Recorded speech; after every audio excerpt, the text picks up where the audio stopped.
Hi guys, welcome back to this channel. So today I'm at Roy Pidcock's BMW in Long Eaton, my local BMW dealership, and I'm here to test ride this BMW F900 GS. So sit back, relax, and come along for the ride.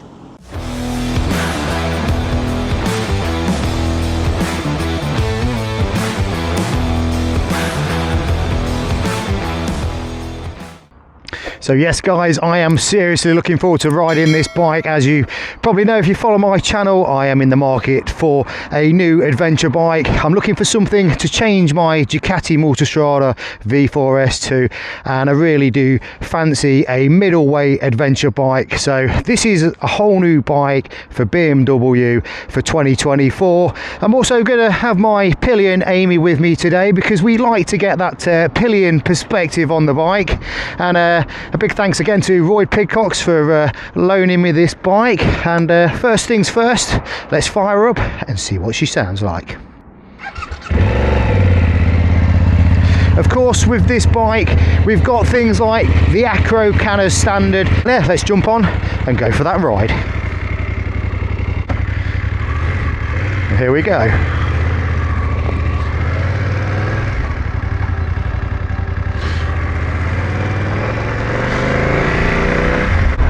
I'm just hoping it doesn't rain today.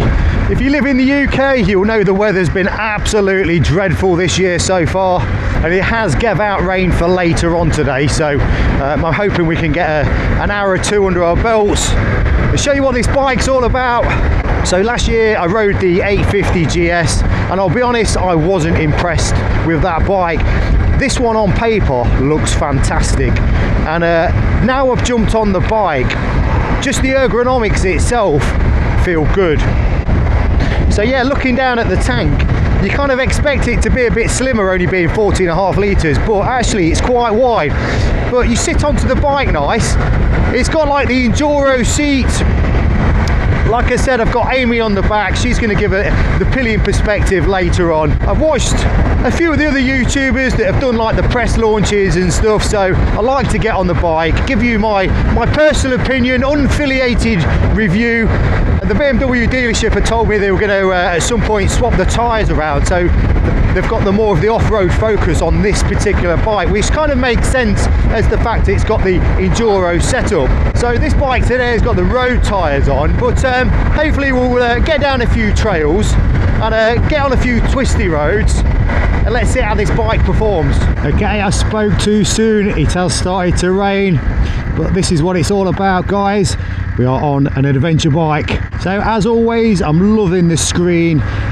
It's the pretty much standard TFT screen you get on the BMWs. It's absolutely faultless. I'm not surprised they use this one because it is probably the best TFT screen out there on the market.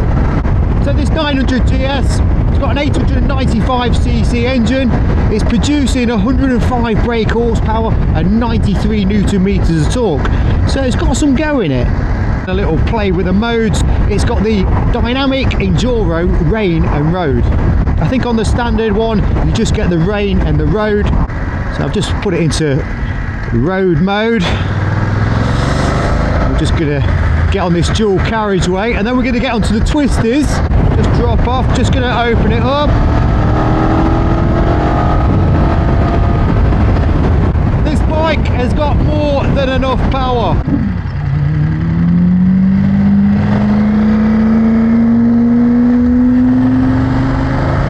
Just popped it into dynamic mode just to see what it's like. The throttle response really livens up, and when I open that throttle, this bike turns into a whole different animal. When you start using the whole 105 horses, this bike is quick. It's not only quick, it's smooth. It doesn't have the V-twin punch. It's nice and smooth through all the gears. The quick shifter is absolutely fantastic. What a massive improvement from the predecessor, the 850. Up and down the gearbox in any gear is absolutely buttery smooth on this bike. We've got a couple of speed bumps on this section, which we're just going to go over nice and easy, just to test that suspension. And the bike seems to handle those very nicely. Like I said, on this particular model, it's got the upgraded forks. It's got the Showa 45mm. It's the gold forks. They are plush. They work really well. It's fully adjustable on the front, and on the rear it's got a ZF shock, which is also fully adjustable. So this bike can be dialed in to your needs. And if it was me personally buying this bike, that is something I would definitely get sorted. A lot of people don't really do much with suspension when they buy bikes, and when you get them set up professionally for your weight and for what you need, it transforms the bike. Oh yes, it is proper raining now. The good old British weather. You can always rely on it. The ergonomics on the bike is very comfortable. As soon as you get on it, you don't feel compromised at all. This bike has got the bar risers on, which comes part of that enduro package. I've not stood up on it yet. I'm saving that for the trails, and we'll just find out what that's like as well. One thing for sure, today is extremely windy. You can probably hear it in the helmet. We are getting blown around a little bit, and as we go down this bit of road, we're probably going to get some serious crosswinds coming in. Sometimes this is a good test of things like the screen on the front. Obviously it's a shorter screen. Again, that comes in the smoke dark colour on the enduro package. On the standard one, I believe it's a clear screen. I'm still in road mode. As I knock down the gears, that quick shifter is beautiful. See if we can go for a little overtake.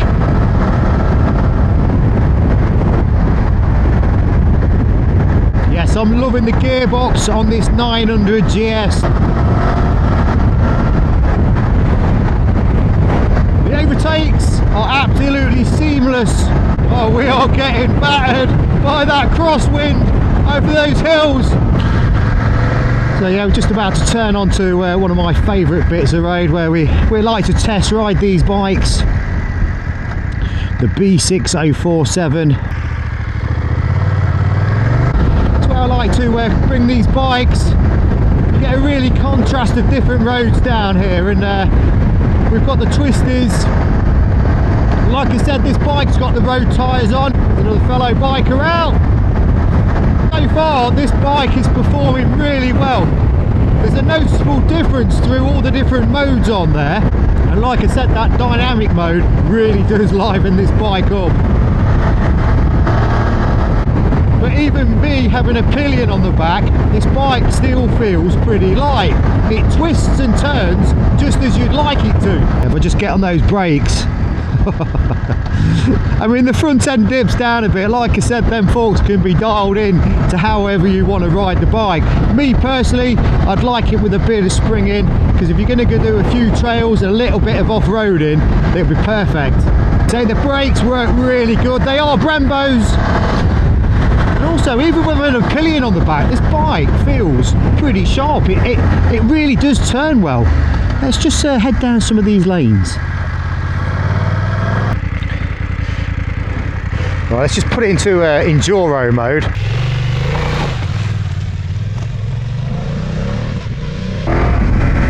I mean, it's still got some punch. It's just got not that initial snappiness.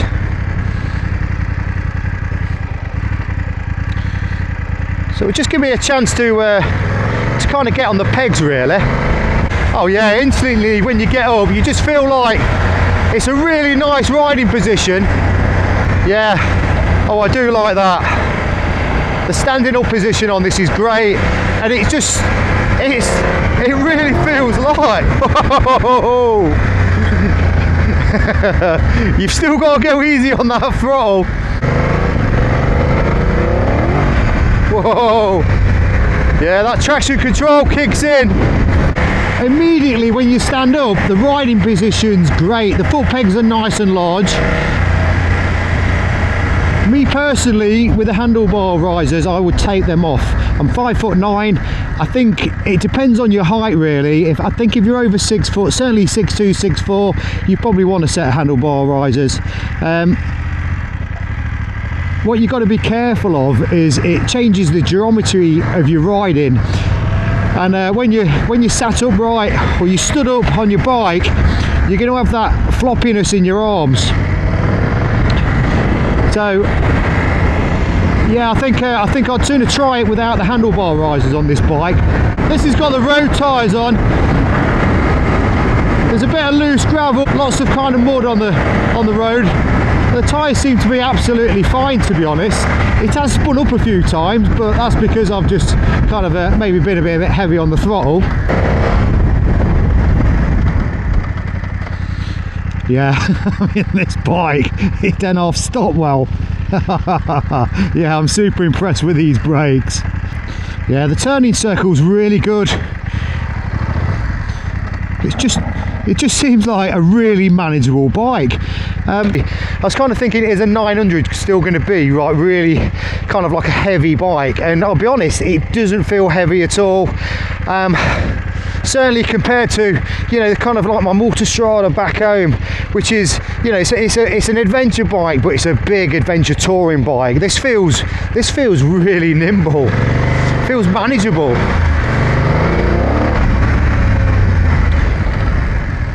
So the other thing I want to mention about this bike, it's about the ergonomics, not just actually standing up on the bike, but also getting onto the bike. So it's slightly leaning over, which is, it's got a nice sort of angle to it, as in you can still step over onto the bike and sort of get it up. It doesn't feel too heavy, but I'm quite surprised how easy it is to kind of maneuver.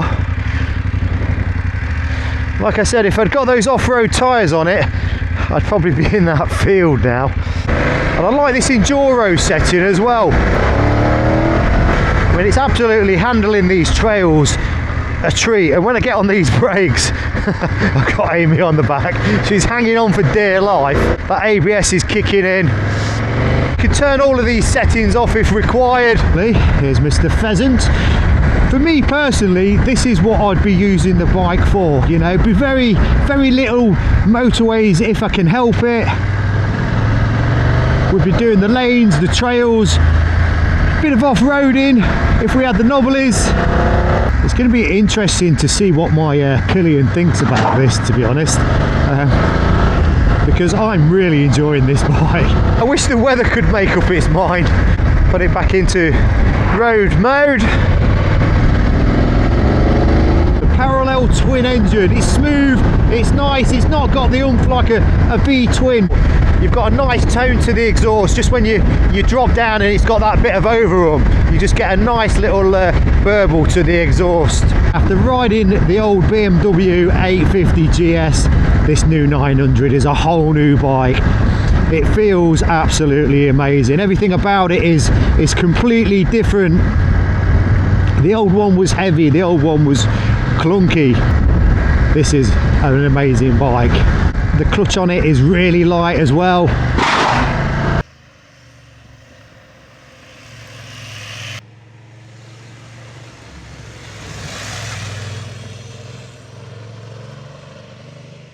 So the BMW F900 GS engine is an 895cc engine. It's producing 105 brake horsepower, 93 Newton meters of torque, which is more than enough for this bike. All the bikes come with now as standard the Akropovich exhaust. So the front brakes consist of two Brembo 305mm twin discs. This bike has got some serious stopping power. So on the rear you've got a 265mm single disc with a one piston Brembo caliper. So on the tyre sizes, the front wheel is a 90x90x21, and on the rear you've got a 150x70x17. So this bike has got the Enduro Pro package. It does come with things like the upside down 45mm Showa fully adjustable forks on the front, and on the rear you've got the ZF fully adjustable shock. You also get these nice robust handguards, and I think if this bike took a drop it would certainly save your levers. This one comes with a tinted screen. It's got the new headlight. Little things that make a big difference, like this rear brake lever. You can flip that down and that works great for the off-roading, just gives you a little bit more reach. Also on the tailpiece as well, you can just see these little sort of plastic flaps on the side which actually stop the mud from coming up onto your back. So the road tyres that come fitted are these Bridgestone Battle Axe Adventure. I'll be honest, I would swap them out if you're going to do these trails. Already you can see how that mud is just clinging into that tyre there. So just to give you that little bit of extra grip. It all depends on what type of riding you want to be doing on this bike. Me personally, I love this sort of terrain. I love hitting the trails. We're just going to do a sound test so you can listen to this Akropovich exhaust.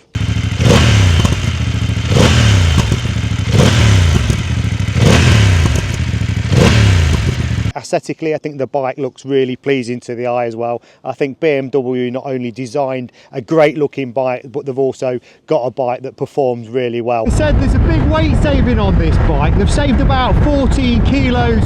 One of it is the fact that they've got the plastic tank now, which has also reduced that top heavy weight, which, yes, there's a slight compromise with the mileage. I think this will now do something like 204 miles to a tank, but never have I found myself anywhere where I've run out of fuel. Even on my fuel thirsty Multistrada, which does about 170 miles to a tank, when you're kind of riding it properly, that is, this bike has still got enough range. They do a full lineup of these bikes as well. So, I mean, you've got the big brother, you've got the 1300 GS, you've now got this 900 GS, you've also got the GS Adventure, which I believe's got the 23 litre tank. So if you need the tank range and you need to fix luggage and you need to go that bit further, then that's definitely one to look at. So they also do a standard version of this bike without all the Enduro package, and the starting price on these bikes comes in at £11,995. So I think that is a very competitive price in today's market. I believe this one, with all the kit and the spec on it, it's kind of gone over to the £14,000 mark. So the rain gods are amongst us right now. I knew it was too good to be true. It is absolutely chucking it down. So I've had Amy with me on the back, and as always I like to try and get that pillion's perspective on these type of bikes. It's been absolutely fine for today's ride. I'm not sure if I'd want to be sat on it for hours on end. It is a little bit harder than the Tourers that I'm used to. But if I get off and stretch my legs like I have done today, then it's been absolutely fine. So like Amy said, it's quite comfortable as long as you get off the bike every now and then to stretch your legs. But what I find is it's quite a high seat height, which is 870mm. There is a lot of different options with this bike as well to get lower seat heights. But as a standard seat, it's quite narrow. So as you can see, I've got my feet on the ground. I'm not flat-footed, but I wouldn't say it feels uncompromised. The bike is fairly easy to move around. It feels lighter than what it actually is. And again, 219 kilos wet weight on this bike. When I've been moving it around on the gravel and stuff, I find it very manageable. So all in all, I think what BMW has done with this 900 GS is absolutely fantastic. I've loved riding this today. I think it's an absolute perfect bike if you're looking for a middleweight adventure bike. So I hope you liked the video, guys. If you've not subscribed to the channel, please do so. Give us a like, and I'll see you in the next one.